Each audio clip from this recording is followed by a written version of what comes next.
Dreams do come true, but not overnight. They require a constant mix of self confidence and hard work.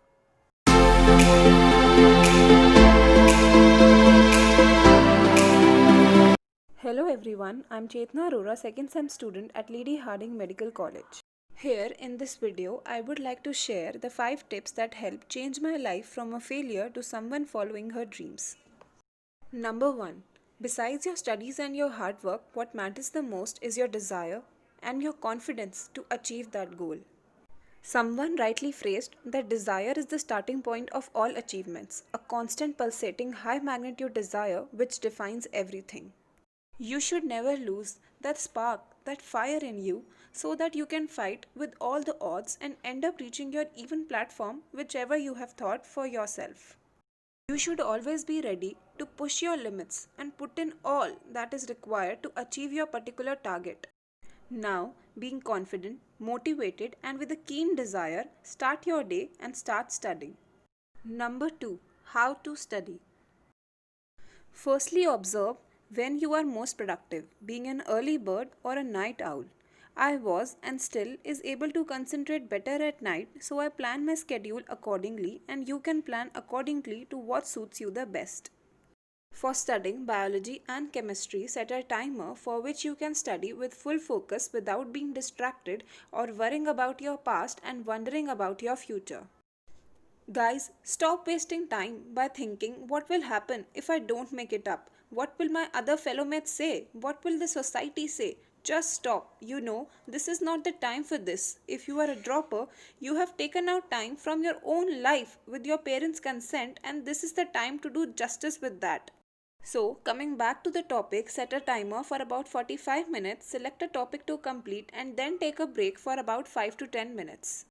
The thing that makes this trick efficient is that after the break, devote 5 minutes to revise again the topic that you did in the previous slot, and this way you will definitely revise the same topic 5 to 7 times a day. Therefore, always start from a tougher topic that requires more number of revision and end your routine with the topic you feel more confident about, and your brain will absorb the topic at once or maybe twice.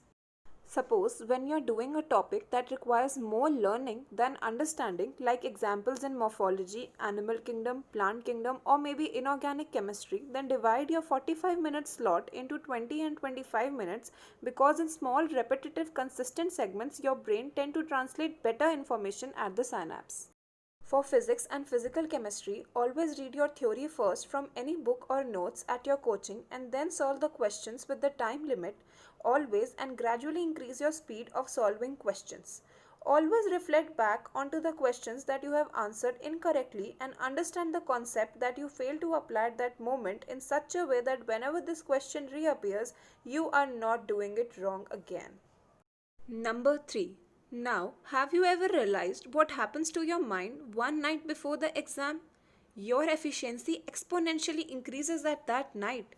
This is scientifically quoted as Parkinson's law. As it's already December and time is running, you should realize its importance and start applying it. So, Parkinson's law states that work expands to fill the time allotted. Putting it simply, it means when you have more time, you put in less effort, and when you have less time, you put in more effort to complete the same task. Therefore, make deadlines for yourself so that you can put in more effort in the time available, because time is precious. Number 4. How to kill distractions. It happens with all of us that while studying, thousands of thoughts cross our mind haphazardly and not let us concentrate. So, what to do about it?